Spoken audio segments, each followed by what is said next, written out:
day 5 after a successful elk hunt this year. So what I like to do, as I've kind of talked to some of you guys about, is I like to let the meat season a bit. And so if you have the opportunity to hang any of your wild venison, elk, deer, bear, whatever you're hunting, if you have an opportunity to hang it in a cooler, I like to hang it for the minimum of 2 weeks. However, here we are, day 5, like I said, and I'm going to start cutting up some of the scrap meat. So the rib meat, the meat I took off the neck and shoulders before I took the legs off to hang in my cooler. So this is everything off the carcass after I kind of quartered it by the legs. And what I like to do, I'm just going to give you a kind of a quick way I trim meat and how I cut it for what I'm going to do. If you have a burger grinder and you're going to grind the meat, great. But I don't have a burger grinder, so what I like to do is make cubes of meat, and then I can either cook it in a dish that I want, or you can can it, which I have a video on canning, and it makes it very simple. It's an easy way to enjoy your game without refrigeration, actually. So let's get to this. So here's a chunk, probably off the portion of the ribs. I'm guessing that's where my arrow went through, and I cut part of that portion out. What we're going to do is we're going to break down what we don't want. So some of this is going to be thin, and I actually might turn that into some pepperoni or something like that. And so what I'm going to do is get rid of any of the game fat. I don't really want any of the wild game fat on there. I don't think it really adds to the flavor of the meat that much. So we're going to get rid of some of that.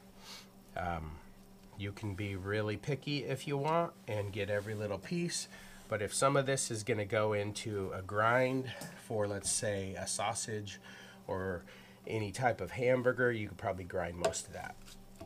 So I'm just going to break this down to some easy pieces like this, and I don't really see a whole lot there that I can cube out. Maybe a piece like that you could kind of cube, so we'll just take that, and you can just split the meat right along the seams where that meat lays. So see, that piece got pretty thin.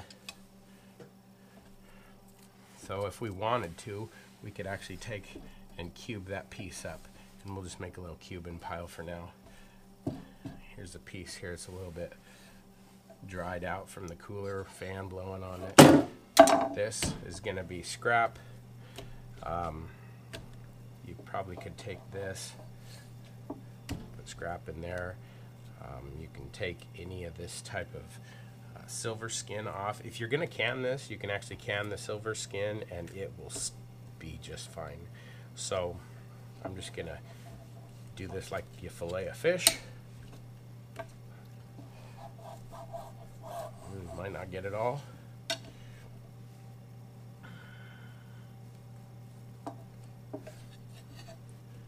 Good enough. And then what we can do is cut some cubes. Same with this. Cut some small cubes out of it.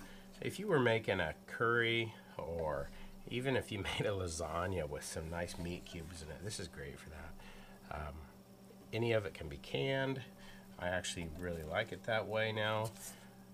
You can make stew in your canner and have that ready to go. So I'm just trying to make these into manageable pieces that I can actually handle here. And this gets pretty thin. Right here you can see that's fairly thin. So since I know I'm going to take some of this and make pepperoni out of it, we're just going to put that aside. Good time to find a hair. Get rid of that. And it's a good time to cut out if you have any bloodshot meat, which I don't see a whole lot of bloodshot meat here.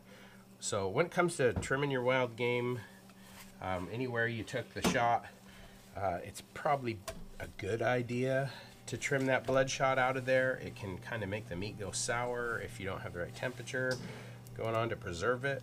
So this is just a kind of a tedious task, is cutting this meat into chunks, but it's well worth it if you use it in a lot of recipes and things like that. And size really doesn't matter. Sometimes you get some big chunks out of it, sometimes you get some small chunks. It all eats.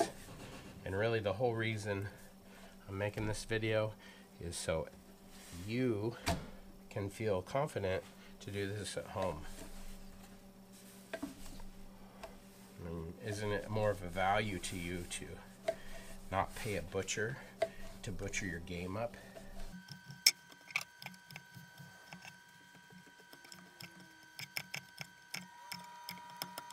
So you can see there's a good layer of fat right there.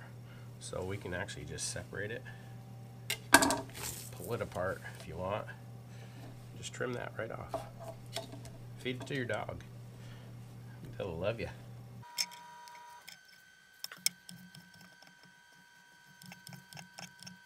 Now if you're making a nice slow cook stew, this is excellent for it. It really is. It's just hard to beat a good venison stew where the meat just falls apart.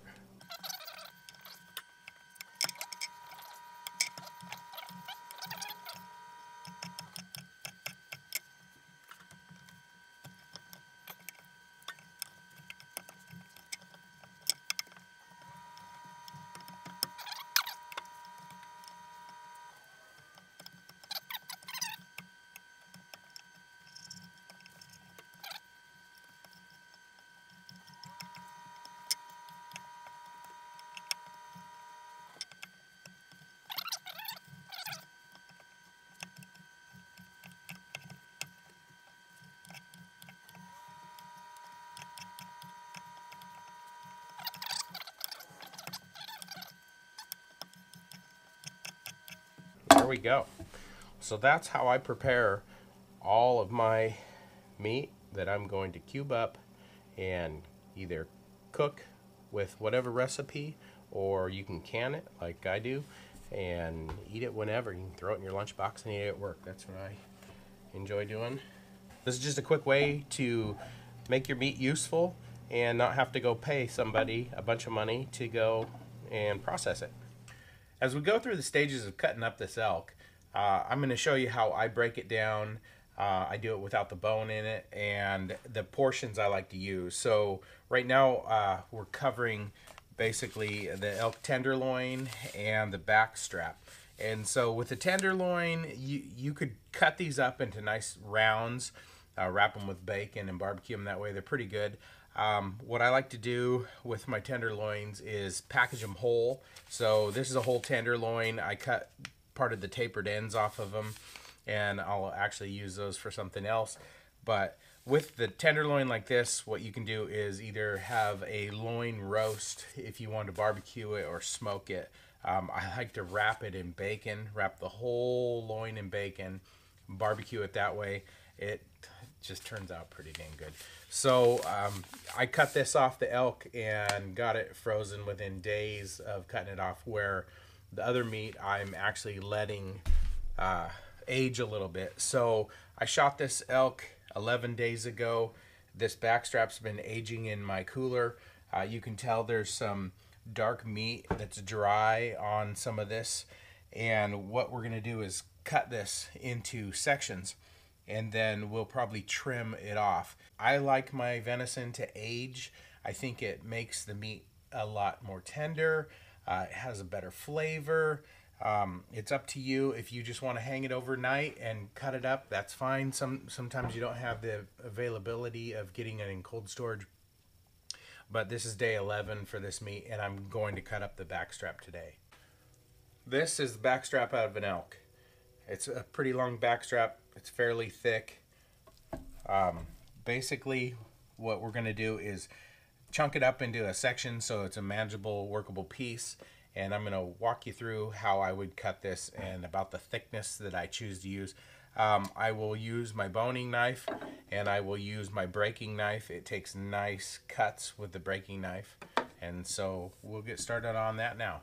So let's break this into a manageable piece of meat to work with on our cutting board. So what I'm going to do is actually just cut it in half. And so we'll just push right through it. Some dry meat on the outside, but look at the meat on the inside. And that is what we're looking for. So as we work this, if you look at the back side of this back strap, you have some tendon that's connected to it. And you can either kind of fillet that tendon off now before, or you can trim your steaks as you trim them. I usually just trim my steaks as I go, and it's a slower process, but it's just how I like to do it. So once we go to cut this, you can actually look, that's about an inch. So you're cutting a nice inch thick steak. And that little bit of tendon there does kind of hang your knife up. So I just kind of eyeball these.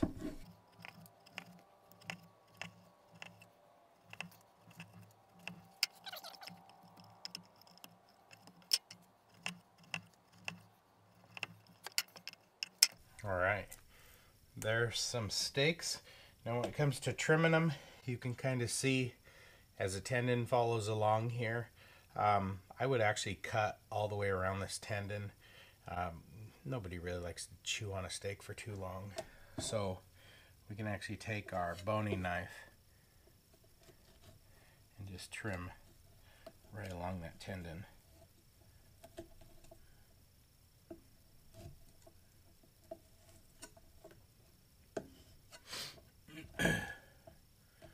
Almost got all of it there. There we go. And then you can cut any of the dry meat. My cooler has a fan in it, and so it does dry the meat out on the edges.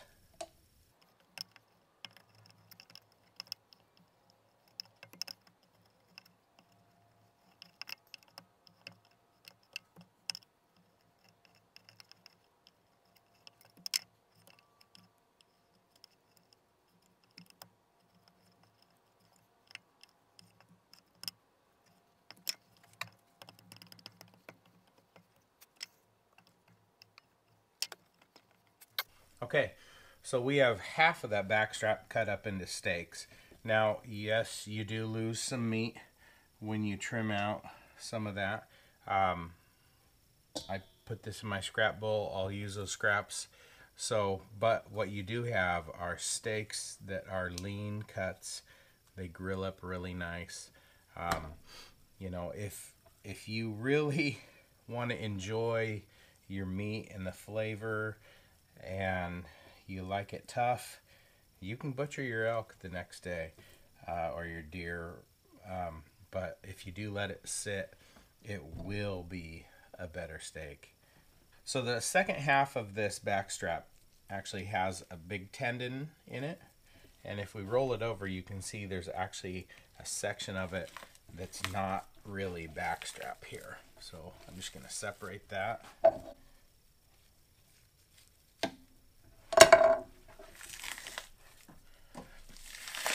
There we go.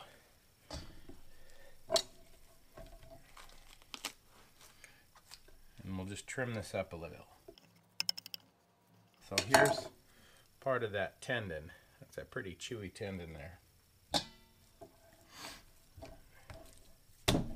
Okay, now we can see this back strap starts getting down into some of the meat of the shoulder here. So the back strap starts getting more narrow. So you're going to have a line in between these if you cut this. So what I'm going to do is separate this muscle. I'm just doing it. Now look at all that sinew in there. And you would be chewing on that if you just cut straight through this and made steaks out of it. So what I'm trying to do is make your steak eating experience a little better. So we'll take that, we'll put it in there, and we'll make cube meat out of that, can it, stew it, do whichever. So now we still have this piece of tendon that wraps around here, so we're just going to work around it just like we did last time, and we're just going to cut steaks out of here.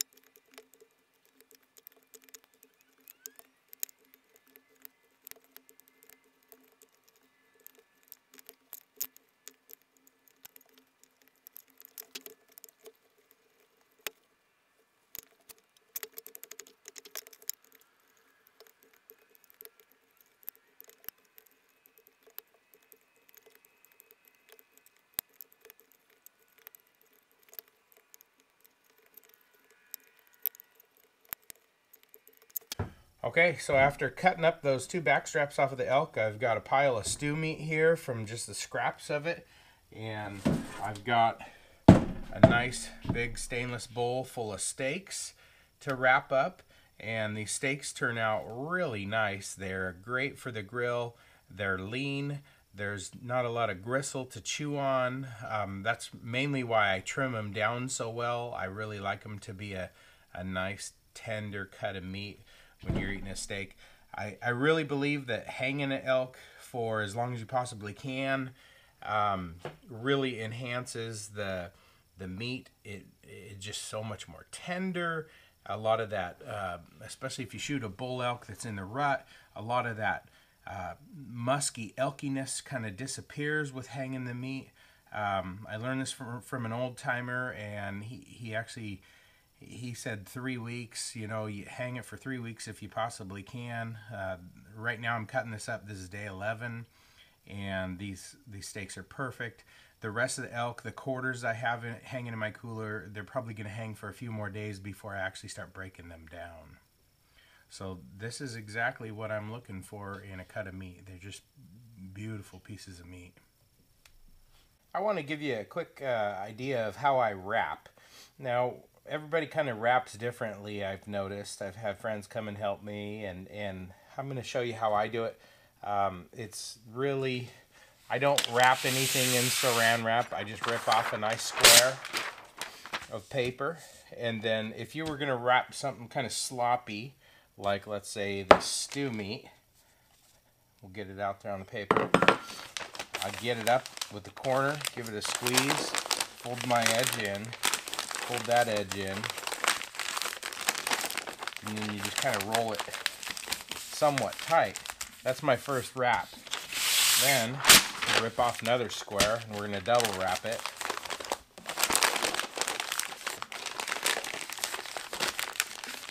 You can press your seams out if you want, and roll it nice and tight. And then take your tape, tape it right down on it. But I found this keeps for a couple years for me. If you really want your meat to keep quite a long time, you can use maybe a sealing bag or something like that. I've actually sealing bagged a whole elk once. It took forever. It was frustrating. So I went back to the paper method, and really this is tried and true. It works great for me. And that's how I'd wrap something that's sloppy. If I was wrapping steaks, and I'm a family of 5, so let's throw 5 steaks on.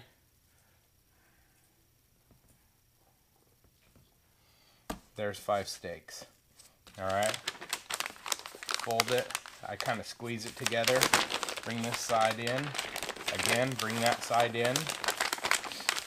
You can press your seams out if you want. And just, you want that a tight package as you go. Now rip off your next piece. Bring that piece up. Give it a roll. Pull it in. And it doesn't have to be pretty. All you're doing is protecting the meat. So there you go. You got a nice clean spot to write what it is. Put my steaks over here.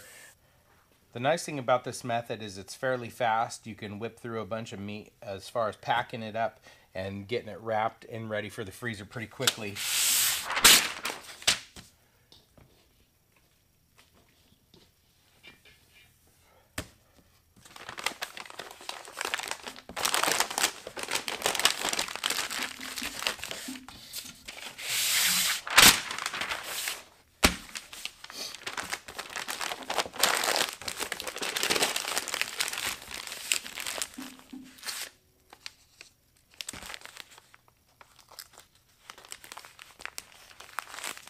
So it's a pretty quick and efficient way to wrap.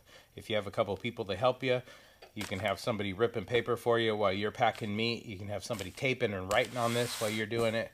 It makes it pretty easy, and that's how I do it.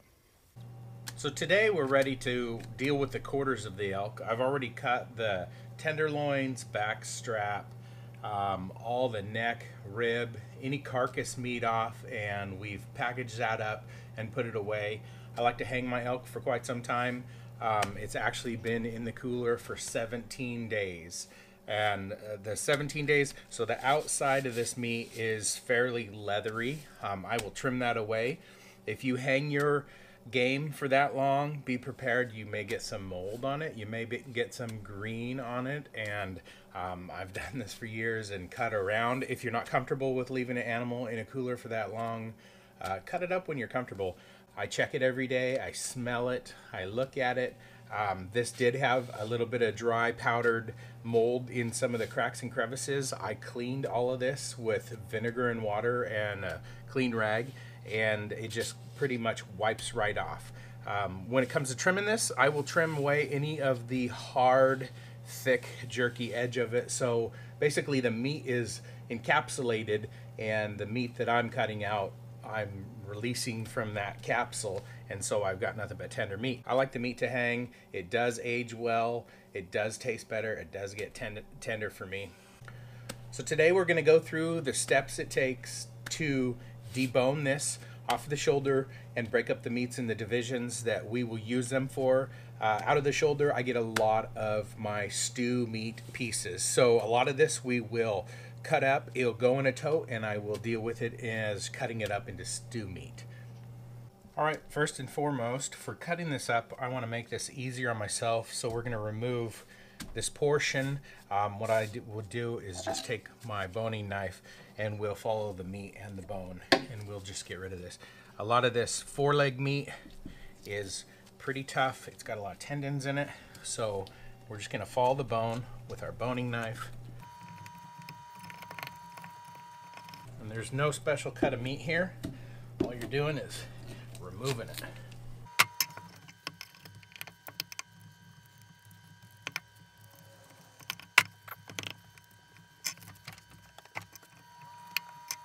Okay, now that we have the meat removed from the foreleg, we're gonna go follow right up the bone and remove this whole piece. You can feel free to cut off anything that you don't like on the edge of your meat. This is kind of a good time to do it while the meat's firm and in your hand. Alright, so we know the bone comes up to the shoulder blade here. All I'm going to do is follow along that bone.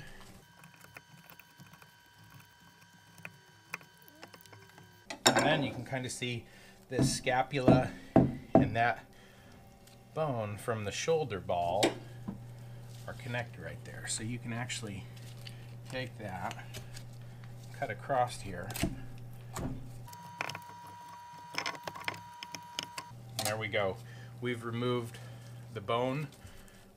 There's a little bit of meat on here still, but for the most part, we've got that free of the larger amount of meat.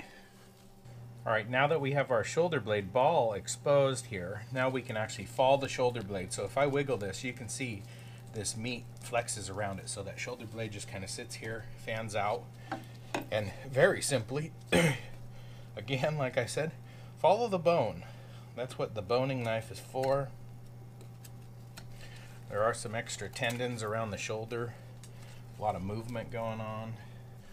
All right, and just simply, just because I can, there is a bone here on that shoulder blade. You can kind of just feel it there. I'm going to stick my knife in, get right beside that bone. There we go. Come up here. Now I got a little something to open and follow with. All right, now you can see how the scapula lays out. So we can actually follow this and you can get right underneath this scapula. We'll cut this free. All I'm doing is just cutting right along with the bone. As you see, kind of holds onto a little bone shelf here, so I'm just going to cut this away.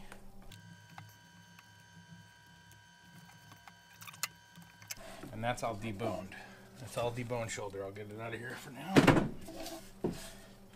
We can turn this over. You can see this scapula here has a raised piece of bone in it.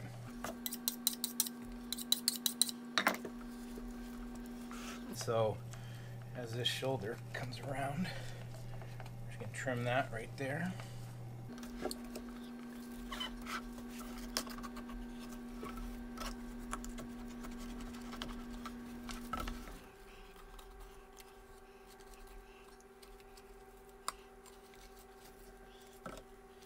There it is. That's the whole shoulder blade. I suppose you could gnaw this meat off if you wanted to, but we're throwing it in the garbage. There we go. Now we've got a nice chunk of meat here out of that, so I'm just going to actually cut it away. And a lot of times what I'll do is separate the muscles.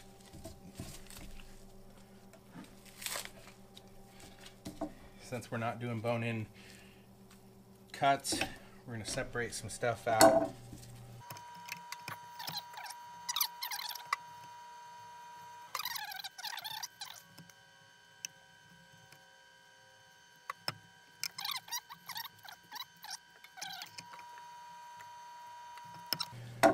So now we've got a nice piece of this shoulder.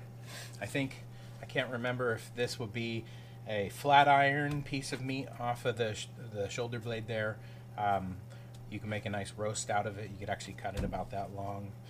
And so if you were making roasts, you would just figure out what portion. I mean, you could make the whole thing a roast, but if you were going to do that, we're a little close to where the shoulder blade is here. I'd actually just take the top end of this off, clean that up, because there's a pretty good piece of gristle there. So that's a little cleaner.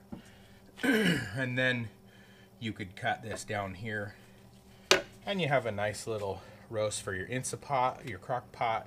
I'm probably going to get rid of this silver skin anyhow, but you would have a nice piece of meat for that. And then the rest of this meat you could cube up for stew meat, which I eat a lot of stew meat. So moving on to the rest of our deboned shoulder. Now I'm actually going to trim off some of the dry edges of the meat real quickly. And sharpening your knife is always a good idea. Doesn't take but a couple of seconds. So let's start cutting off some of this dry meat.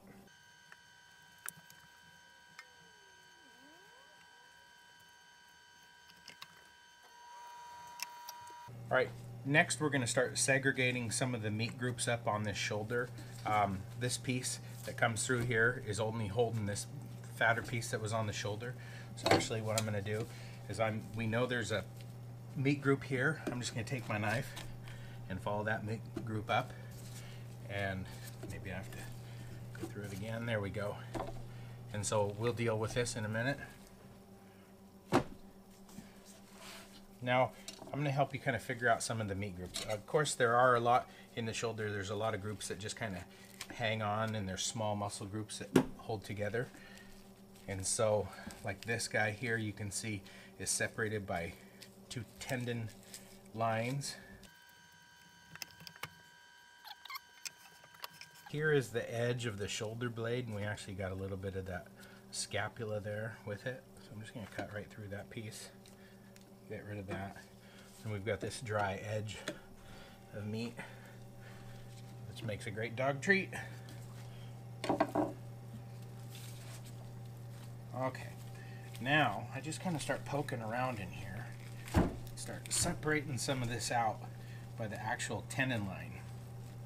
And you can kind of see a natural tendon line formed here. So we're going to take our knife, just cut right along that.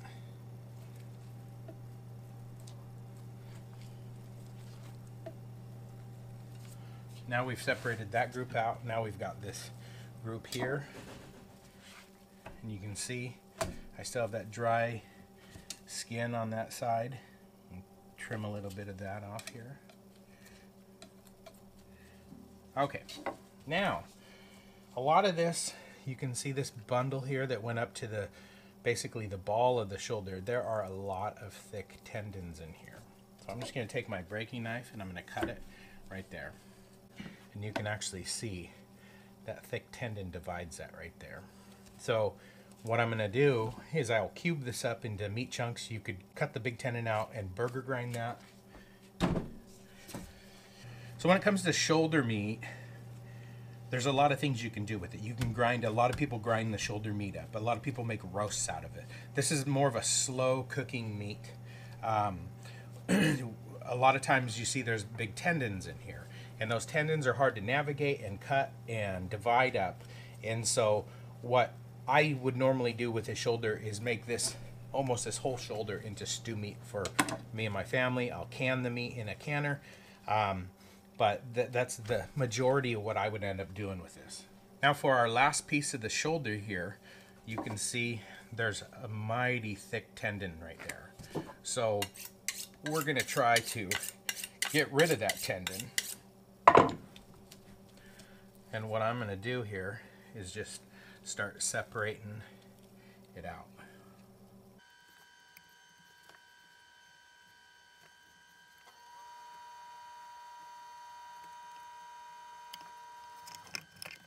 Okay, so I was able to separate that face of that tendon there. On top of that, there is kind of a gathering here of arteries and veins. I just cut that right out of there. I won't even feed that to the dog. And you can always follow the meat. So here is a channel here where the meat is separated. So we can do this. And this actually helps. A lot of times I'll find a piece of meat like this where you want to make some good jerky. And I'll tell you what, you make jerky, it's gone in like 2 days, and you say, man, I went to a lot of work to make all that jerky. So what I'll do, now this piece has three different layers of meat directions. So what I would end up doing probably is just actually trimming these meat directions out. Take the skin off the bottom of it, and we'll cut that up for stew meat.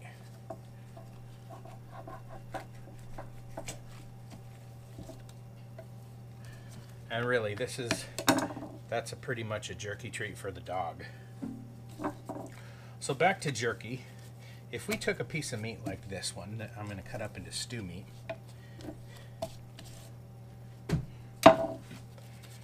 you can buy a jerky maker that actually slices the jerky for you. You just kind of have a little table and it cuts these perfect 1/4 inch thick pieces. There's all kinds of ways to do jerky. What I like to do is take the meat, lay it down on the table, and for this purpose we're going to use a fillet knife. And I put my hand on it and give it a little pressure, and just take the fillet knife and just push and cut. That piece is a wee bit thick, so let's just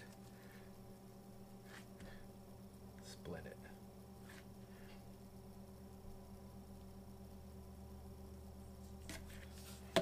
Okay, so there we have a piece of jerky there.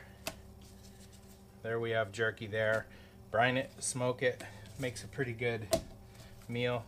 Let's see if it works with this knife too.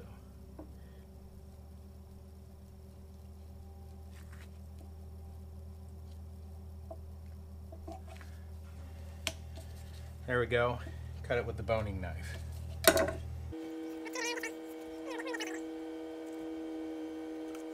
There we go. So that's how I would cut jerky meat. Pieces of meat like this off the shoulder, if you section them out and cut these so you get nice pieces of jerky, easily done. But it is time and effort to do that. So we're going to cut the dry skin off of this shoulder piece.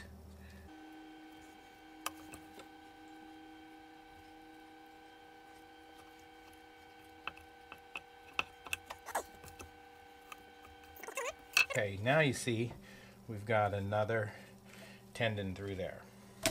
So we can take this and make a roast out of it again. So if you're going to make a roast, pick your division line here, and you probably want a thicker piece on this roast. So let's just cut this piece off. And then you could actually leave that piece, but just to clean it up, you're just going to do that. And there you got about a 3-pound roast. Throw in your crock pot, your Instapot. Okay, quickly, what we're going to go through is how I cube meat for stew, curry, You can make carne asadas. You can make canned meat out of it. I use stew meat a lot. It's great use for any venison. First off, here's how I'd do it. I'd make it manageable to cut with first, and I'm using my breaking knife. It's a little bigger knife blade, and we're going to cut it that way. Now, that would make good pieces. I'm going to cut this one a second time, and just line them up.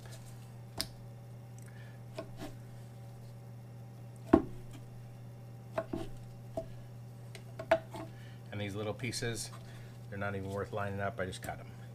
Cut that one in half again. Take this one, cut that little piece off. Cut this one in half again. All right. There's no specialty to this. All you're doing is making chunks. And notice my fingers are all balled in, so you don't want to cut your fingers. One thing about having hands and fingers is you don't want to cut them. I'm just wearing gloves today just so it's neater on my hands, but I've butchered a deer and most of this elk and my fingers are still intact. I don't have any cuts. So you really want to watch where your fingers are, and with that we're going to lay our fingers like that. Cut the thickness of what you want.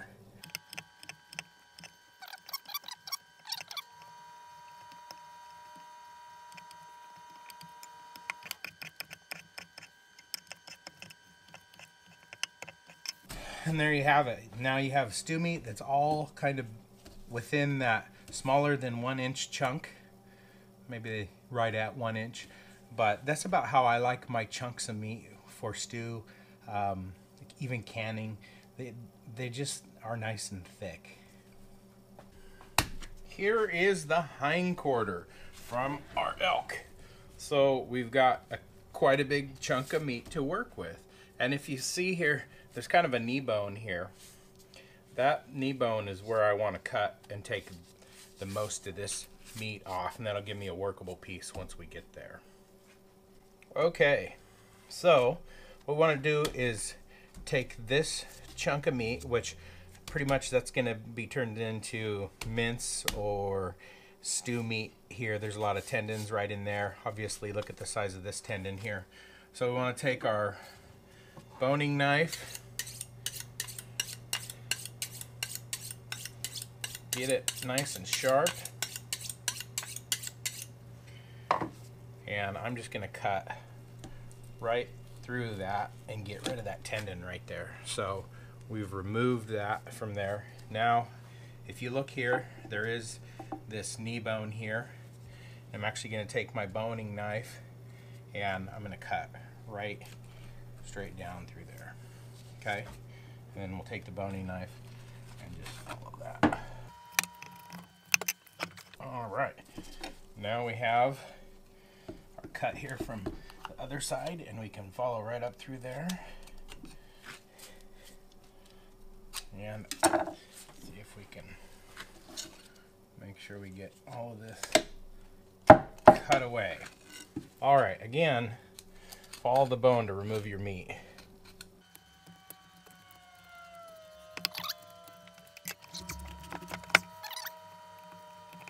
And I'm actually going to just chase the bone down, and that's going to be our large section of meat there. Now if you look at this, there are quite a few different categories of muscles in this piece. So part of the reason I cut that across there is the bigger piece of muscle we can work with to make steaks out of are up here.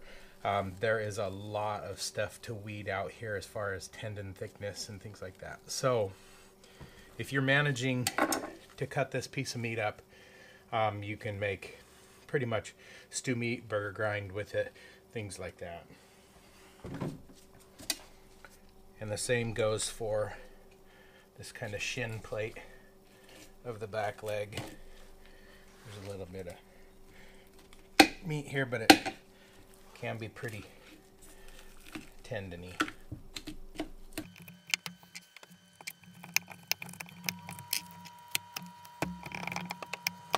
Okay, so the lower bone of the leg is removed. We can put that in our can. Now we can work on this nice big hindquarter. So as a hindquarter sits here, we've got, this is the top of the back of the rump. This is down the back leg. This is the fore of the leg bone here. Comes up to the hip joint that's about here. So we want to separate this piece of meat, and I like to separate from the inside of the leg. So we're going to flip this over. Just like that. Okay. So if you kind of see how it works here, you can kind of feel where the bone starts and stops. And I'll just tuck right in there with my knife and hit the bone. And then we'll start working around. There's kind of a kneecap there.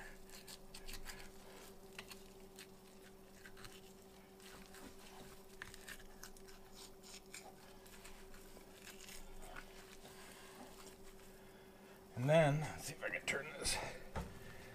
So you can see, here we've got the bone. We're going to separate this bottom piece out.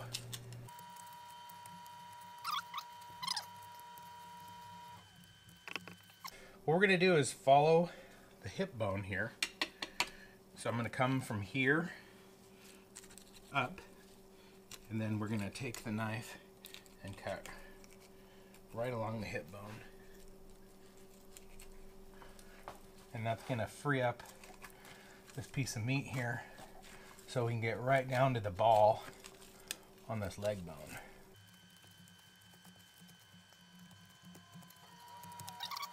Now, I'm going to cut under here and get the meat that's attached to the bone here. Now we can come up the bone here towards the pelvis. And then what I'm going to do, I'm actually going to disconnect the leg bone here, make it a little easier to work with.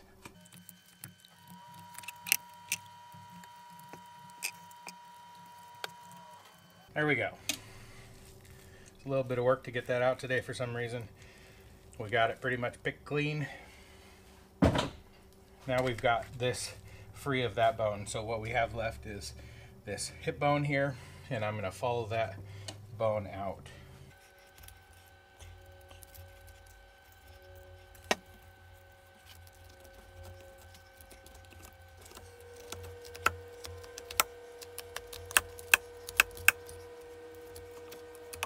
Okay, there we have the pelvis taken out.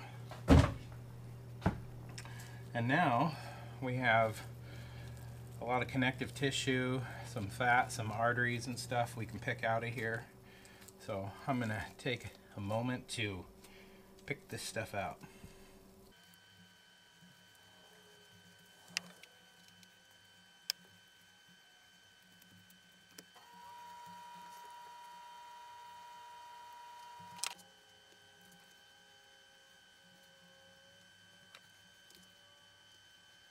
Okay, so I've cut the most of the dry meat from the cooler fan, drying it out for how long it's sat in there. And I think we're ready to break this down into muscle groups. And then once we break those muscle groups down, we will be ready to break them down into meals. So if you look here, you've got what was kind of attached to the pelvis hip bone. Here was the joint of the ball, and so there is still some kind of heavy veins and a little bit of tendon around there. I cut quite a bit of fat out from around those areas, and this is a good time to trim it off just while it's sitting here. When you're cutting up an animal, some of them take you longer than others for some reason, so I just like to kind of pick along at it. So what we're going to do is we're going to separate this by muscle sections, and so we can make this. So back here, if you start prying this apart, you can actually see and follow your knife in here and just kind of cut away some of that silver skin, and it ties into here right by that bone. And so what I can do is actually just take my knife and make that separation the rest of the way. Now on the other side here is another separation, and so there's that group. And really, this has quite a bit of different muscle structure in it, and I'll come back through and clean up the dry meat on it and things like that. So we'll put that in our tub. And then as we separate kind of where the leg bone went, you can see there's this channel here, and I'm just running my hand in there to open it up. And we'll take our knife and finish opening it up. And look at that. We've got this nice big piece of meat right now. Just like that. We'll put that in our tub and get it out of our way for now. And now we've got this guy here, kind of along the other side of the bone channel. And again, we're just going to separate where the meat naturally separates. You can see there's some arteries that run in there. And we're just going to separate those out. Try to get it easy to manage around here. And I always use my fingers, get in here. A lot of times you can get stuff worked out and just take your knife and clean it up. And really, this is, I found for me, this is the best ways that I like to make steaks out of the rear portion of an elk, because that piece of meat pretty much is a nice solid piece of meat. And we'll separate this out a little bit too. I'm going to take the moment here and actually clean the artery out of there.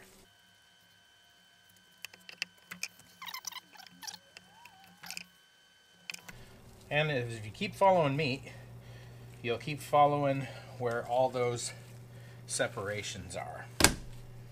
So you can actually just peel the meat away from that separation. Here's part of the reason I like to separate all of the muscles by pieces.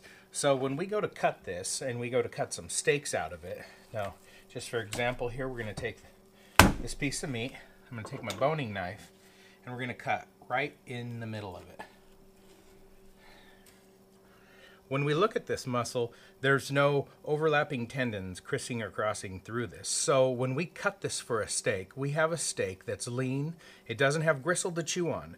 So the whole reason I separate all of these muscles is so when I go to barbecue, fry, cook this meat, however you're going to cook it, I want to make sure that I'm not going to have a chewy steak that's going to have a big chunk of gristle in it. So this is part of my pre-planning of how I'm making steaks. Anybody can take a piece of meat and cut through it, lay it out, and say that's a steak. I agree, you can call that a steak, but I like to make my steaks at least enjoyable to eat.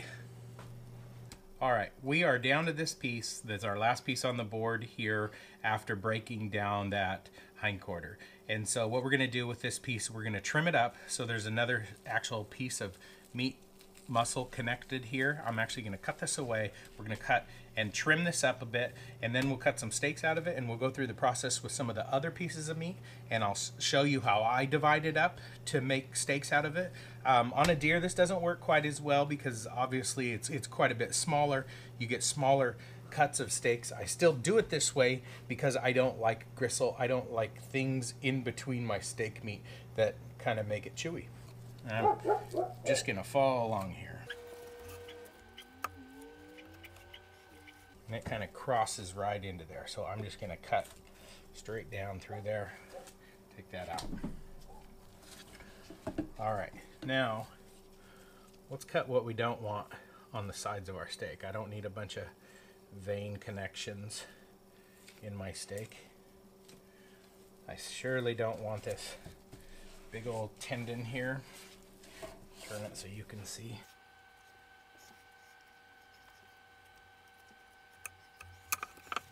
You can see there's a big flash of a tendon here, and we're just going to have to trim that off as we cut steaks, I think.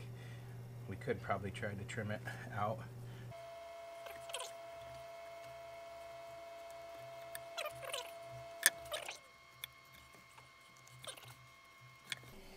All right, we're going to take our breaking knife, slice right through there. Put that aside for now. So, if I'm making steaks out of this, which I am, like to try to square it up the best I can. However thick you like to make your steak, that's what you need to cut. And I cut that one just a hair uneven. I'm gonna cut that dry piece off. Just trim it right off.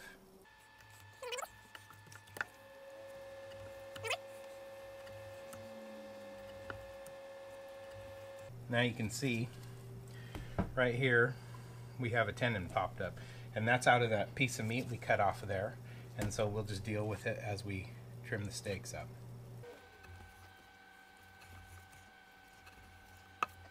Now we're getting into some kind of small steak, so I'm just going to cut one more steak out of here.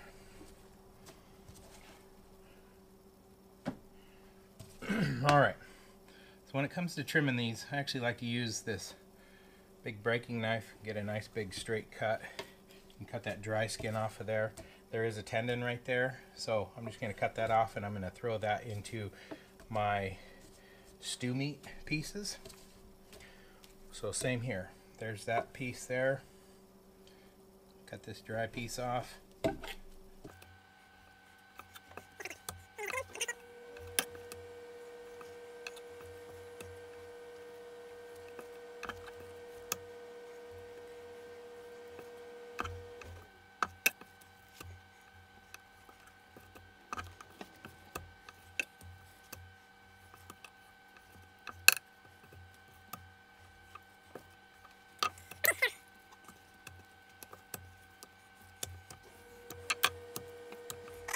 So just like that, we've got steaks cut. We've got more steaks to take out of this piece. And then we've got a little bit of stew meat that came out of that we can cut up a little finer and throw in our stew batch. All right, we have this piece now that I demonstrated earlier why I like to separate the muscle groups. I'm just going to cut steaks out of it real quick, and just explaining steaks. How you cut them really depends on how you cook them. Some steaks I like to cut thin, and they'll be kind of a quick cooking steak. But really, most of my game steaks I like a little thicker. I think game tastes the best when it's a little bit on the rare side. So how you cook them, obviously, it's preference to you and how thick you cut them. If you want a really thick steak and you like it bloody raw in the middle, do it. But what I try to do is just cut a steak, and I do use my breaking knife for steaks, but I try to cut them just about kind of close to an inch. It depends on the cut. If it's a really nice piece of meat like this, I cut them a little thicker. If it's a different steak type of cut and it's a little stringier, I'll cut them a little thinner. But this is a really nice piece of meat. When you look at it, it really is a tender piece. So I do cut them, and there's no magical way about this, but like I said, the hardest part here is getting them somewhat even. Now you can see that one's got a little bit of a gristle line through it, and sometimes you get a little bit of a vein in there. You can't avoid it. Just cut it out before you cook it if you want. So that's about the thickness of a steak I get. I like those. You can salt and pepper them, throw them on the grill. If there is anything to trim off your steak, I tried to trim that piece of meat the best as I could before I started cutting it. So you can see there's a little bit still on the bottom of this piece, and you can work around those. So some of the dry skin and stuff like that was on there from my cooler blowing on it for 17 days, I just trim it off.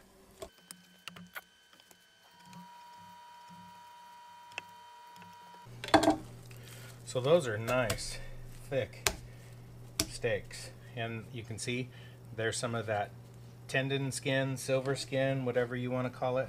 I just trim it. Put your knife down and just trim it off the best you can.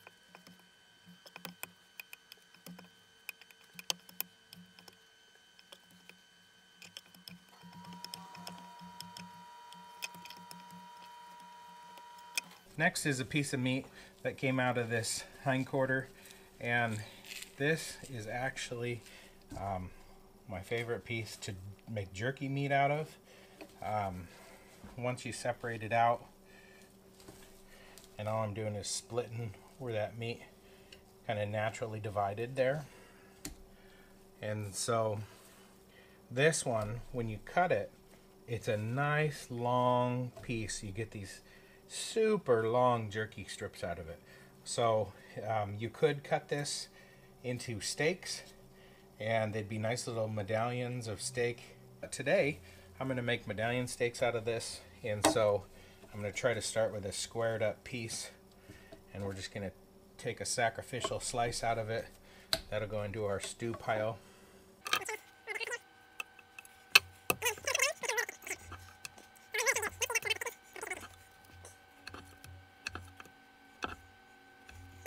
There's some steaks. Wrap them with bacon, throw them on the grill, toothpick that thing together, and you have a beautiful medallion of very lean meat until you put that bacon around it. Okay, this is kind of our final piece here. This was the big portion that came off right in front of the bone of the leg muscle there. This was the channel of that bone, and it really does make a really nice big steak. And so what I'm doing here is we're separating the meat out. So we're just gonna take and get as much as we can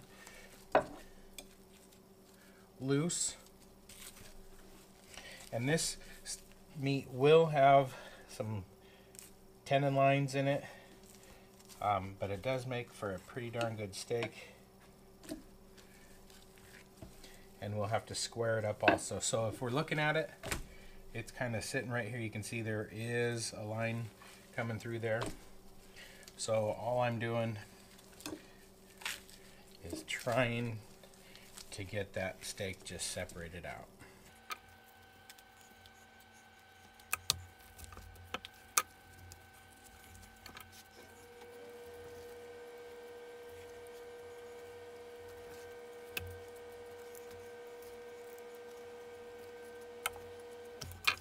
Alright, we're kind of down to two groups here now. So this piece comes up and over the top of this. You can kind of see right where that muscle wraps over that.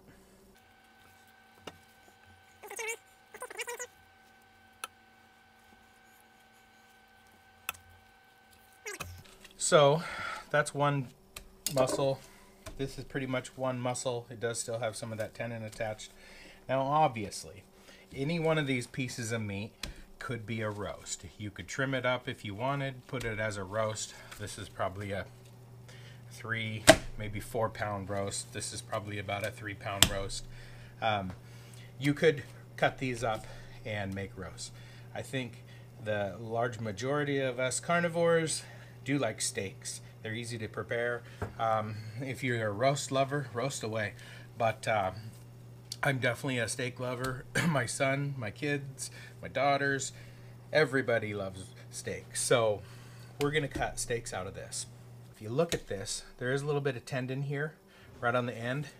So part of that squaring up, I'm just gonna take it and run my breaking knife right through there. All right, there is a tendon in the middle of that. And this is one of those steaks that you just work around it. I don't prefer to have tendons in mine, but this is how it works. So we're going to cut these a little bit thicker and trim them up.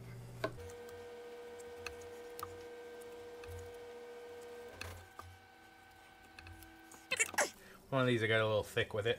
Got a little carried away with my thickness, but that'll work out. Now down to this piece off of that rear.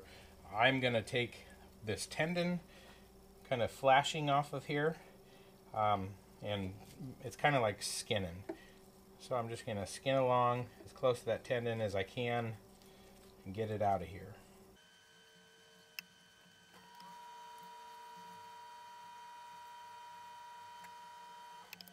Now, this could be a big roast, or we can make steaks out of it. So we're going to make some steaks out of it, but first I'm actually going to square up the steaks.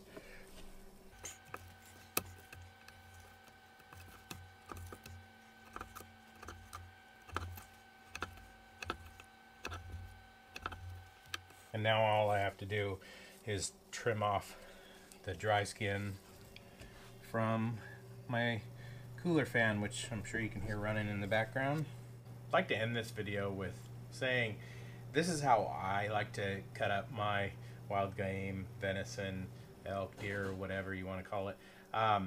It's obviously different than how I do a farm animal bone in, and I have a video that you're free to watch and see how I do that. It's quite a different process. There's really no right or wrong way to do this when you're removing it from the bone. Basically, I'm breaking it off the bone, breaking it into muscle groups, and using those muscle groups to how I see fit. I want to say a little bit about how I store my meat. Obviously, I've explained that I keep it in a cooler. I like it to sit around for longer than 10 days a lot of times. You don't have to do that. I'm not recommending you do that. This is what I do. These are my preferences. I'm not a butcher. This is just how I do it. So if you want to butcher yours, 5 days later, 3 days later, the same day, whichever, there's really no right or wrong way to do that. Everything's sanitary. I bleach everything before I use it. I bleach it when I'm done with it. I try to make sure that I get the best meat product across my table for my family in doing this. So, don't take a shortcut just because you think it's great. Make sure that you're feeding your family something healthy. And I want to say, obviously in this video, I break down half of this animal for you just so I can keep things somewhat quick. I want these videos to be somewhat short and sweet. That being said, butchering an elk can take me 2 days to do. So, I want you to have an idea how I break this down. I'm kind of working kind of quick and furious here for my normal speed, just so I can get it on video. I like to take my time and pick all the gristle and everything off. You're not seeing what I do. Like this pile of meat here, this is just for like kebabs on the grill. So there's nothing in it besides just lean meat. This would be a steak if it wasn't for kebabs on the grill. So I'm trying to do this in a timely fashion so you guys can learn. I hope you enjoy this video. If you do like my videos, please like and subscribe to my channel. There's more to come. I'm not a butcher. This is just something I'm doing. People are kind of excited to see how I'm doing it, so I'm sharing this. I have a whole multitude of things I do, and I'm looking forward to making more videos like that.